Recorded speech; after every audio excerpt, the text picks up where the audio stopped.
మొత్తం national level news అయ్యేటట్టుంది.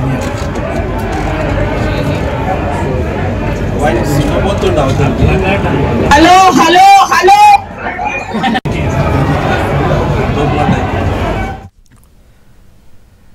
కౌన్సిల్లో MIM BJP కార్పొరేటర్ల మధ్య ఘర్షణ చోటు చేసుకుంది. ఇరు పార్టీల కార్పొరేటర్లు ఒకరినొకరు కొట్టుకున్నారు. కార్పొరేటర్ల గందరగోళ నేపథ్యంలో మేయర్ విజయలక్ష్మి సభ నుంచి వెళ్లిపోయారు.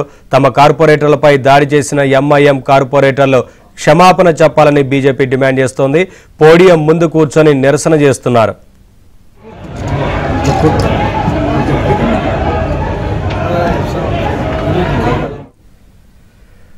కౌన్సిల్లో ఎంఐఎం బీజేపీ కార్పొరేటర్ల మధ్య ఘర్షణ చోటు చేసుకుంది. ఇరు పార్టీల కార్పొరేటర్లు ఒకరినొకరు కొట్టుకున్నారు. కార్పొరేటర్ల గందరగోళ నేపథ్యంలో మేయర్ విజయలక్ష్మి సభ నుంచి వెళ్లిపోయారు. అప్డేట్స్ మా కరెస్పాండెంట్ నుమాన్ అడిగి తెలుసుకుందాం. నుమాన్, సభలో ఇంకా గందరగోళ పరిస్థితే కనిపిస్తున్నట్లుగా తెలుస్తా ఉంది కదా, ఏంటి వివరాలు? ఎస్ నవీన్, ఇటు జిహెచ్ఎంసీ కౌన్సిల్ సమావేశాలు అయితే పూర్తిగా గందరగోళ పరిస్థితి నెలకొందని చెప్పవచ్చు. ఏదైతే ఇటు ఎంఐఎం బీజేపీ కార్పొరేటర్లు పరస్పరం ఒకరినొకరు ఘర్షణకు దిగినటువంటి పరిస్థితి. ఏదైతే ఇటు బీజేపీ ఏర్పాటు చేసినటువంటి ఏదైతే ఫ్లెకార్డులలో ఎంఐఎం అధినేత ఓవైసీకి సంబంధించినటువంటి ఒక కార్టూన్ కూడా ఏర్పాటు చేశారు. దీని మీద ఎంఐఎం కి సంబంధించినటువంటి నేతలు కూడా పూర్తిగా అభ్యంతరం వ్యక్తం చేసినటువంటి పరిస్థితి. ఈ నేపథ్యంలో ఇటు బీజేపీ కార్పొరేటర్లకు ఎంఐఎం కి సంబంధించినటువంటి కార్పొరేటర్ల మధ్య కూడా తీవ్ర వాగ్వాదం జరిగింది. ఒకరినొకరు కూడా తోపులాట ఒకంత కొట్లాట కూడా జరిగినటువంటి పరిస్థితి కూడా ఈ కౌన్సిల్ సమావేశాల్లో ప్రధానంగా కనిపిస్తుంది. అసలు ఏం జరిగింది ఏంటంటే కూడా మనం తెలుసుకుందాం. మనతో పాటు మాట్లాడడానికి MIM ex officio member MLC Baig గారు ఉన్నారు. వారితో మాట్లాడదాము. సార్ చెప్పండి, అసలు లోపల ఏం జరిగింది? ఒకరినొకరు తోపులాట గొడవ పెట్టుకోవాల్సిన అవసరం ఏమొచ్చింది?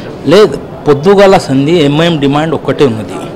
మేమేం చెప్తున్నాము, పబ్లిక్ ఓట్లు తీసుకుని గెలిచి వచ్చినారు కార్పొరేటర్లు, ఎమ్మెల్యే అందరు.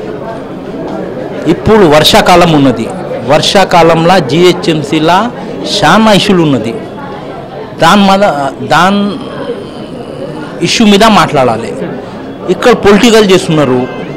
దాని గురించి మేము చెప్పినాం. పెద్ద పెద్ద నాళాలు, మురిగి నాళాలు ఉన్నది, మెజర్ నాళాలు ఉన్నది. దాని గురించి పని కంప్లీట్ కాలేదు, సగం సగం పని అయింది. దానివల్ల పబ్లిక్కు చాలా ఇబ్బంది అవుతుంది, పరేషానీ అవుతుంది. కాలనీస్లా బస్సీలా నీళ్ళు వస్తుంది. దాని గురించి మనం మాట్లాడాలి.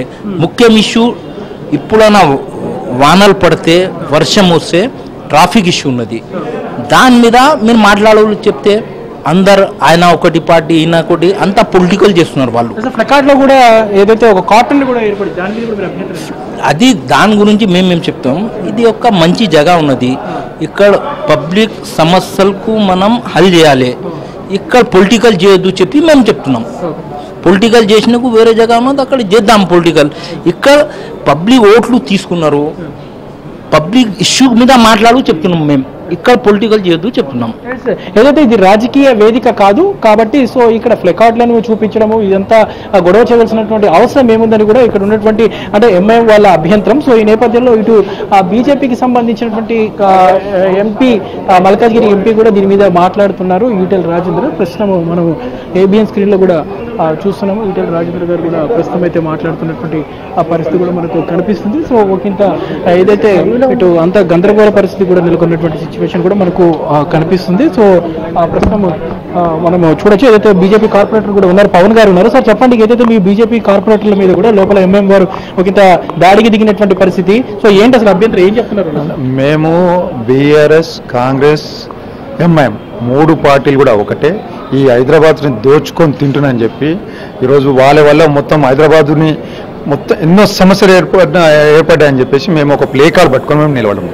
ఈరోజు ఎంఐఎం వాళ్ళు భౌతికంగా దాడి చేసేందుకు సిద్ధపడి ఈరోజు మా మహిళా కార్పొరేటర్స్ మీద దాడి చేయడం చాలా దారుణం.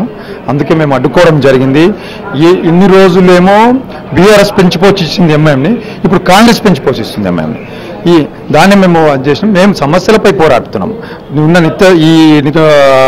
రోజు ఈ ఒక మాన్సూన్ సీజన్లో ఎటువంటి సమస్యలు ఉన్నాయి, డ్రైనేజీ, వాటరు, నాలలే కానీ, చెరువు పురుగుతే కానీ, దీనికి సంబంధించి మేము పోరాటం చేసుకుంటూ మీరంతా ఒక్కటే, మీరంతా ఇంత దోనో మిల్కే జిహెచ్ఎం స్కూల్ లోటే और ये ఎంఐఎం का भी है हस्ता है అని చెప్పి మేము స్లోగన్స్ ఇస్తున్నాం. దానికి వాళ్ళకు కండ బలం ఉంది, ఒక అధికార కాంగ్రెస్ బలం ఉన్నదనే ఉద్దేశంతో ఈరోజు బీజేపీ మహిళా కార్పొరేటర్లను కూడా చూడకుండా వాళ్ళు రావడం అయితే దారుణం. ఇది తప్పకుండా ఏవైతే ఎంఐఎం వాళ్ళు ఈ విధంగా ప్రవర్తించో వాళ్ళపై చర్య తీసుకోవాలని చెప్పేసి Bharatiya Janata party corporation demand చేస్తున్నాం. ఏదైతే తాము ప్రజా సమస్యల మీద పరిష్కారం చేయాలనే ఉద్దేశంతోనే ఏదైతే తమ నిరసన వ్యక్తం చేస్తున్నా కూడా ఎంఐఎం కార్పొరేటర్లు ఈ విధంగా ఒక మహిళా కార్పొరేటర్ మీద కూడా దాడి చేయడం ఏంటంటూ కూడా ఇక్కడ ఉన్నటువంటి బీజేపీ కార్పొరేటర్లు ప్రశ్నిస్తున్నటువంటి పరిస్థితి ఉంది. ప్రస్తుతం మనం చూడొచ్చు ఇక్కడ ఏదైతే పూర్తిగా భారీగా పోలీసులను మోహరించినటువంటి పరిస్థితి కూడా మనకి ఇక్కడ కనిపిస్తుందని చెప్పవచ్చు. ప్రస్తుతం మనం ఏబిఎన్ స్కూల్లో కూడా ఇంత ఉధృత పరిస్థితి అయితే కనిపిస్తుంది. అంతా కూడా ఏదైతే లచ్చిరెడ్డి గారు కూడా ఉన్నారు, కార్పొరేటర్ లచ్చిరెడ్డి కూడా ఉన్నారు, వాళ్ళతో మాట్లాడదాం. సార్ చెప్పండి, ఏంటి గొడవ ఏంటి, లోపల ఏంటి ఒకరినొకరు తోచుకోవాల్సిన పరిస్థితి ఏమొచ్చింది, అందులో మీరు కూడా ఉన్నారు కదా? ఇప్పుడు అక్కడ ఉన్న సమస్య ఏంది, కాంగ్రెస్ పార్టీ ఇప్పుడు ఉన్న సమస్యలను నెరవేర్చే ప్రయత్నం చేయలేకపోతుంది. అసలు సమస్యలను తీర్చలేని పరిస్థితులలో ఎంఐఎం సపోర్ట్ తీసుకొని ఇక్కడ దౌర్జన్యం చేయాలని కాంగ్రెస్ పార్టీయే వాళ్ళకు సజెషన్ ఇచ్చింది. ఈ సమస్యల మీద డైవర్ట్ చేయడానికే ఈ కొట్లాట పంచాయతీ ఇక్కడ స్టార్ట్ చేస్తేనే సభ బంద్ అయిపోతుందనే ఉద్దేశంతోనే వీళ్ళు చేస్తున్న కుట్ర ఇది. మహిళలపై కూడా బీజేపీ కార్పొరేటర్ మహిళలపై కూడా దౌర్జన్యానికి పాల్పడుతున్నారు. దీనికి ఊకునే సమస్య ఏముండదు. తిరగబడితే సభలో చాలా ఇబ్బందికరంగా ఉంటుందని కూడా హెచ్చరిస్తున్నాం. చూడొచ్చు ఏదైతే అంతా గందరగోళంగా సాగుతున్నటువంటి పరిస్థితి. ఏంటి మేడం, మొత్తం సభ అంతా గందరగోళంగా సాగుతుంది, ఏంటి అసలు ఏమంటారు?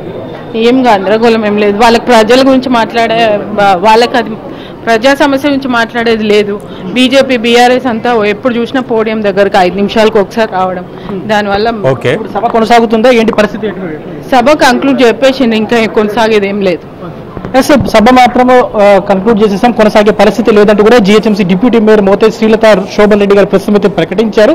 సో పూర్తిగా ఎక్కడికక్కడ కూడా ఉదయం నుంచి కూడా హాట్ గా ఈ కౌన్సిల్ సమావేశం అయితే కొనసాగుతున్నటువంటి పరిస్థితి కనిపిస్తుంది. ప్రస్తుతం జీహెచ్ఎంసీ కౌన్సిల్ సమావేశం నిరవధిక వాయిదా పడినటువంటి పరిస్థితి ఉందని చెప్పొచ్చు.